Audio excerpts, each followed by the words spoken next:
Então, professor, o objetivo da entrevista, né, leu lá nos editoriais, é analisar um pouco esses métodos de treinamento visando analisar comportamento, né, do indivíduo dentro do aspecto do trabalho, né. Esse tipo de treinamento que está sendo aplicado agora na Receita, ele já é moda há algum tempo no mundo privado, né, os treinamentos com frases de efeito. Você não atingir determinada meta, você recebe um troféu de melhor ou de pior, assim, série de coisas que envolve análises que extrapolam até o mundo do trabalho. Então, eu gostaria que você fizesse uma análise sobre esse tipo de... Eu não sei exatamente qual treinamento, como está sendo feito o treinamento, então eu não posso falar do treinamento em si, seria responsabilidade da minha parte. Mas o que eu posso dizer? Né? Primeiro, treinamento em uma corporação, principalmente quando ele tem um caráter comportamental, é sempre complexo, é sempre delicado. Né? Pode ser um trabalho muito bom e pode ser um trabalho catastrófico. Né? Até historicamente a gente sabe disso. Em certa época, os grupos T-Group, primato, né? Foram moda nos Estados Unidos. Começou-se a achar que o grupo T, né, que tinha por objetivo você fazer uma avaliação de par para par, de pessoa para pessoa, propiciaria uma maior intimidade, uma transparência maior nas relações intersubjetivas, enfim, que ao depois, posteriormente, isto melhoraria o desempenho do grupo de forma geral. Porque uma série de conflitos latentes, de problemáticas, um contencioso muitas vezes não bem explicitado, ele viria à tona e daria uma nova lógica a essas pessoas. Ledo engano. Né? O que se observou na prática? Se observou que os grupos, assim constituídos, muitas vezes faziam com que, numa situação artificial, uma situação que não era do cotidiano, não era do dia a dia, certos elementos vinham à tona e depois não se sabia trabalhar com esses elementos. Até porque, muitas vezes, certas afirmações, certas assertivas, certas negativas, eram feitas de forma emocional, em situações que eram quase um laboratório. Né? Mas quando essas pessoas voltavam ao seu cotidiano, às suas tarefas, né, ao cumprimento de suas missões, né, os papéis voltavam aos seus lugares. Ou seja, quem era chefe continuava a ser chefe. Quem era subordinado continuava a ser subordinado. Quem era líder continuava a ser líder. E assim por diante. E causou tal mal-estar que chegou-se a ter pessoas que literalmente saíam de ambulância em surto psicótico. Tanto que esses grupos, corretamente, os americanos tiveram esse bom senso, até honestidade intelectual, eles foram suspensos. Não dá para você fazer termos certas medidas, né, certos experimentos, verdadeiros experimentos, num ambiente de trabalho. Né? Muitas vezes é difícil você controlar. Por que é difícil você controlar? Porque a carga emocional, usando um termo que eu não gosto muito, mas é o que talvez mais melhor expressar, a carga emocional de uma situação dessa sempre é forte. É naquele momento, é dentro daquele cenário, que elementos realmente que foram ou obliterados, ou ocultados totalmente, ou ficaram num subtexto, eles emergem. Né? E emergem com força. E a própria pessoa, que muitas vezes pensa que está tendo controle ao fazer uma afirmação, ao teatralizar sobre uma cena, num outro contexto, muitas vezes, algo que ocorreu há anos atrás, né? Ela o faz de uma maneira tal, com tal força de expressão, que o outro, que muitas vezes sequer lembrava do que tinha acontecido, pode encarar aquilo como uma verdadeira ofensa. Né? E aquela pessoa que, num contexto diferente, apenas se conflituou e aquilo foi minimamente administrado, agora se torna o quê? O principal desafeto. Você leva...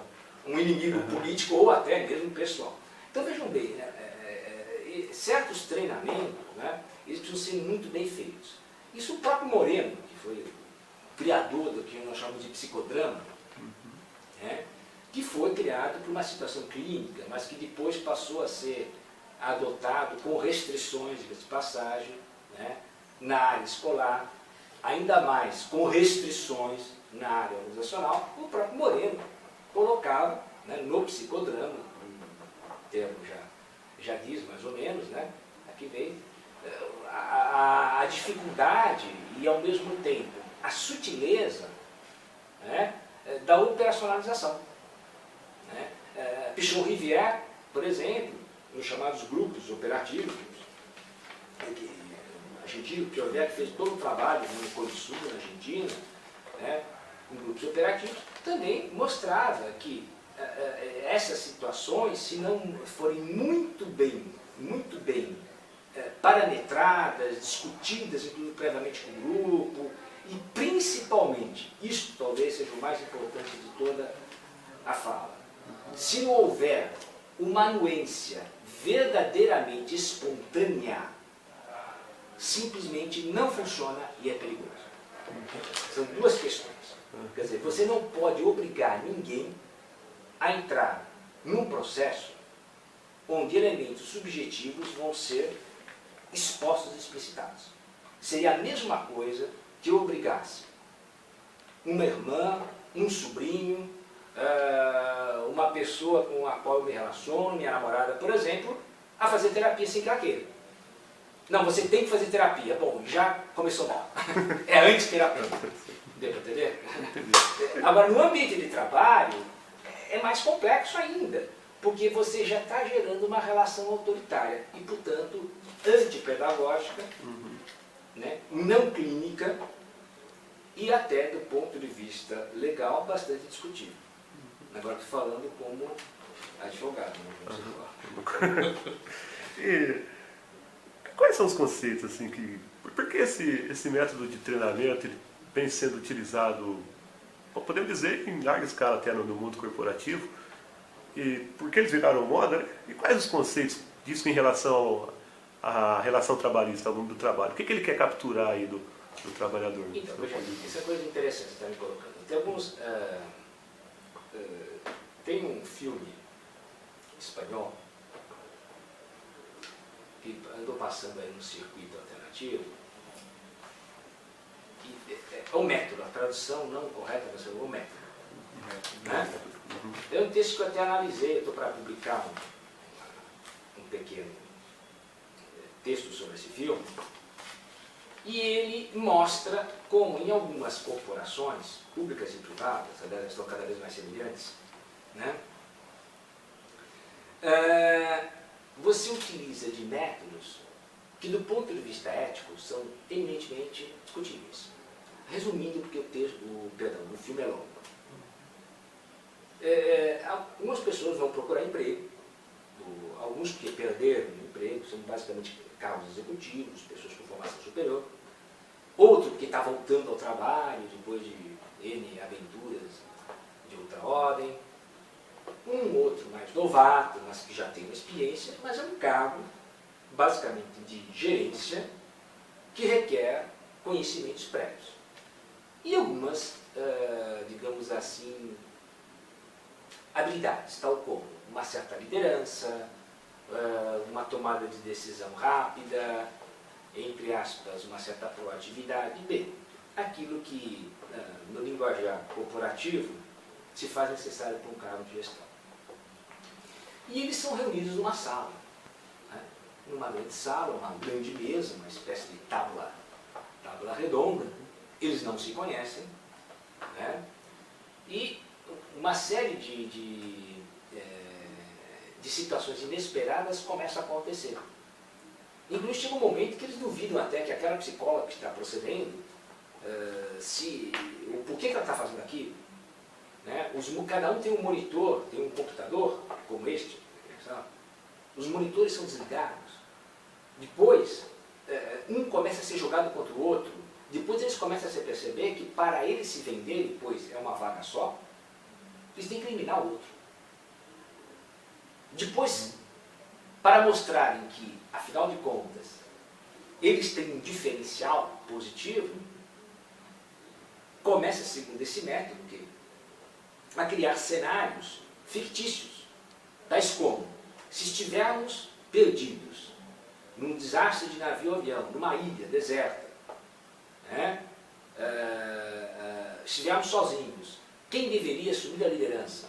Aquele que tem um domínio pleno da cozinha, capaz de tirar nutrientes de qualquer tipo de alimento, aquele que tem força física para impor a ordem aos demais, aquele que pela sua sistemática é capaz de organizar o grupo, aquele que pelo seu rigor em certos julgamentos é capaz de dar um tom de sobrevivência, enfim.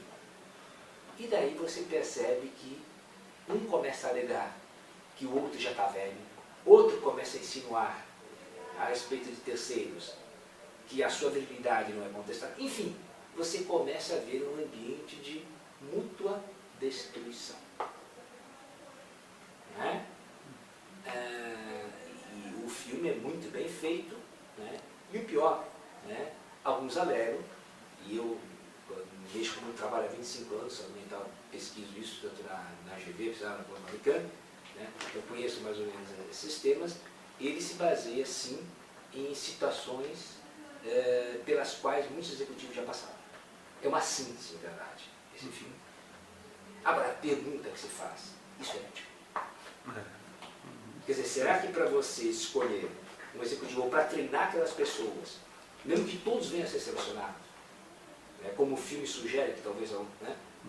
Será que é lícito, é ético, eu falo ético do ponto de vista kantiano mesmo, quer dizer, como dever, como princípio, você expor a intimidade de uma pessoa, você fazer com que a pessoa coloque para o grupo, ou mesmo para o selecionador, ou mesmo para aquele que está treinando, né, as suas fraquezas, as suas mazelas, né, aquilo que muitas vezes a própria pessoa não consegue ainda trabalhar? Essa é uma questão.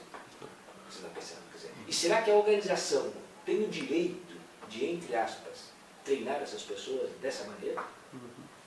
Né? Eu acho que tem que saber distinguir, né, a dimensão privada, subjetiva, pessoal, que concerne só a própria pessoa, o direito à privacidade é um direito constitucional, está incluindo os primeiros artigos da Constituição, daquilo que é operativo, daquilo que a própria CLT mostra muito bem, né, que realmente compete ao empregador. É o poder diretivo do patrão, artigo 13, da CLT. O poder diretivo do patrão é uma coisa, é a disciplina, é o cumprimento das tarefas, enfim, é o cumprimento adulto. Outra coisa é você manter um treinamento que muitas vezes expõe o sujeito a uma situação que não tem retrocesso. Depois que ele se expôs para o grupo, muitas vezes a própria identidade dele com ele se torna degenerada. E isso é perigoso em termos psíquicos, inclusive, em termos de saúde mental. Pode ser que é uma tentativa assim, diferente do mundo antigo do trabalho, assim, do Fordismo, do Toyotismo, que queria capturar a sua força de trabalho, ou no máximo saber sua opinião sobre o movimento sindical tá na hora de contratar.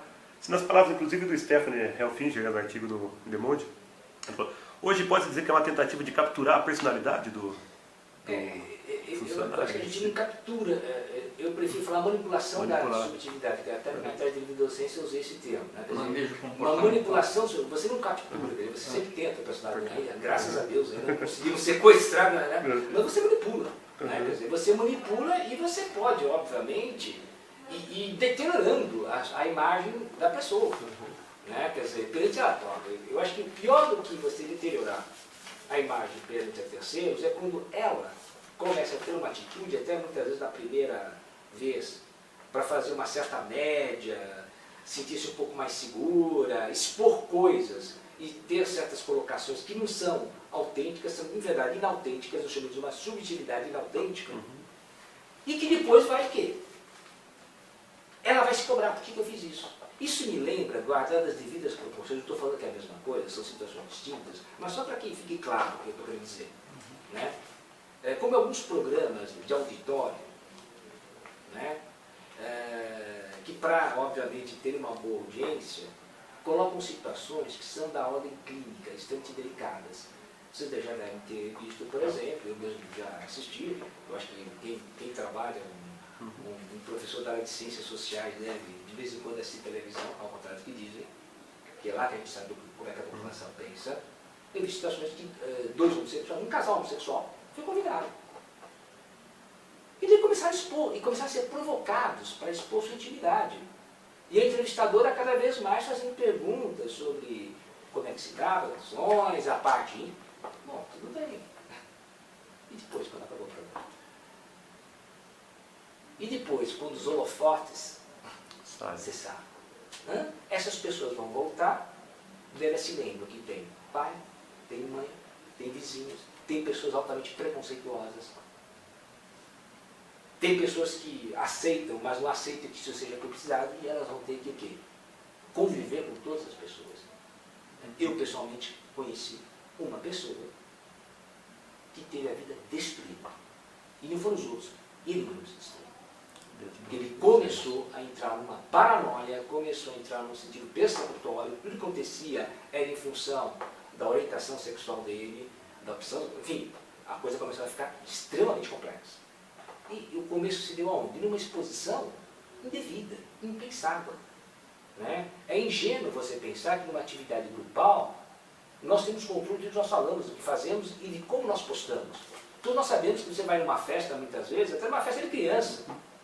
E se você bebe um pouco mais, você faz certas colocações que você se arrepende. Né? Você não sabe saber isso aqui.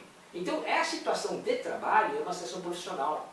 E não é lícito a nenhuma organização provocar condutas que poderão vir a ser altamente assintosas àquela pessoa, desestruturante, sendo que essa pessoa, obviamente, após o treinamento, volta geralmente para o mesmo cargo, para a mesma função e vai ter os mesmos colegas. Só que agora, em papéis reais. O chefe volta a ser chefe, o colega volta a ser colega, o subordinado volta a ser subordinado.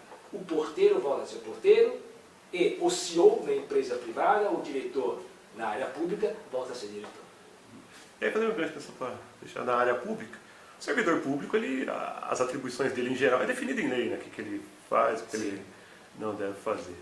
E quando você aplica esses treinamentos com tanta subjetividade, às vezes se colocando métodos que às vezes extrapolam até o que está definido na função de um servidor público. O problema é que cada vez mais a organização pública vem imitando a empresa privada. Essa lógica, o chamado toyotismo ou pós-fordismo, eu prefiro, no meu livro o termo pós-fordismo, né? Cada vez mais você imita a empresa privada. Então, essa quantofrenia, né? essa mania de medir tudo, quantofrenia, né? Essa mania de você medir tudo, quantificar tudo, né? Faz com que as metas se tornem algo meio totêmico. Né? Só se fala em metas, só se fala em avaliação. Não é que você não tenha que ter metas, você pode ter metas. Mas as metas, elas têm que ser razoáveis. Né? As metas é um parâmetro. Né? E você não pode ter metas cada vez mais elevadas, né? E quando o sujeito ou o grupo chega lá, você sobe mais as metas, o que acontece em muitas empresas públicas e privadas. É isso que é patologizante. Até porque você nunca consegue chegar, entre aspas, àquela excelência.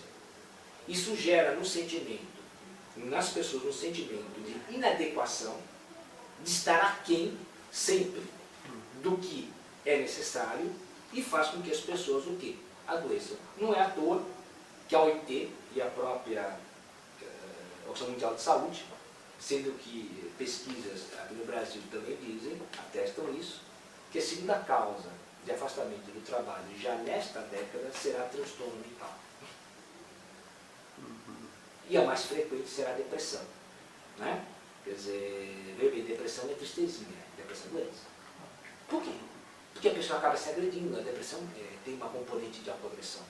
Né? A pessoa acaba se agredindo, ela fica insatisfeita com si mesma, ela se acha um lixo, um Zé Ninguém, uma juristas, uma pessoa nula, e ela acaba dentro de si própria. Quer dizer, o mundo do trabalho está gerando uma lógica que é extremamente patologizante. E é isso que nós temos que combater. Um servidor público é um funcionário público, ele desempenha uma função pública. Isso vem do próprio direito romano. Tá? E ele só vai desempenhar essa função pública, né, se ele tiver são fisicamente e mentalmente. Tá? Você não vai ter boas pessoas, seja na Receita, seja no ambiente universitário, seja na área de saúde, adoecidas e com uma baixa estima. A questão do funcionário público é uma questão que tange a questão do reconhecimento. O grau de reconhecimento no trabalho do funcionário público, de forma geral, é muito baixo. Durante décadas, nós já temos uma imagem do funcionário público muito negativa. Como se ele fizesse corpo mole sempre, como se o funcionário público não tivesse um compromisso com o seu trabalho, o que é uma inverdade. Nós sabemos que, geralmente, quem não tem compromisso com o trabalho são cabos comissionados, são indicados por senadores, por deputados, são pessoas que, em verdade, nunca prestaram concurso. Geralmente são pessoas que estão lá, como popularmente se diz, de favor, e não por mérito. Esse realmente nunca deveria estar lá. Agora, geralmente, o funcionário, quando ele é bem reconhecido, quando ele passou por uma carreira, por um concurso, fez uma carreira, ele tem sim seus préstimos e ele trabalha bem. Isso é reconhecido, inclusive, internacionalmente. Tá? Então, nós precisamos começar a inverter. Se a gente quer ter, efetivamente, um bom serviço público, e a população tem o direito de ter esse serviço público, nós temos que, primeiro, trabalhar com a questão identitária, qual seja, que é esse funcionário público. Começamos a enaltecer a função pública, remunerar adequadamente, mas não é só remuneração, e termos metas compatíveis, capazes de serem cumpridas. E para isso é muito importante que o próprio funcionário, seja ele da área de saúde, educação, receita, não interessa, ele mesmo ajude a estabelecer essas metas. Ele mesmo possa, junto com seus gestores, com seus superiores, ver aquilo que é execuível e aquilo que não é execuível. E metas com objetivos que fazem sentido. Sem dúvida. Não a meta pela meta. Não, a meta é pela meta. Isso Deming, que foi um dos criadores da teoria da qualidade, Edward Deming, escreveu Autocrise, um livro muito interessante, né? Ele já falava que a questão da meta e do slogan, simplesmente, né, não é produtivo. Ele falava, criador, não estou falando de nenhum sujeito esquerdista, não estou falando do Edward Deming, dos criadores da teoria da qualidade. Inclusive as opções que falam muito, que pregam muitos slogans, e quantificam em demasia, ele não via isso como positivo, pelo contrário, como gerador de medo. Então vejam bem que alguns grandes teóricos, né, digamos assim, ideologicamente neutros até, entre aspas, se é que existe neutralidade, mas que nunca foram de esquerda, por nenhuma pretensão, não são cientistas sociais, quer dizer, estatísticos, já viam que no perigo da quantificação excessiva.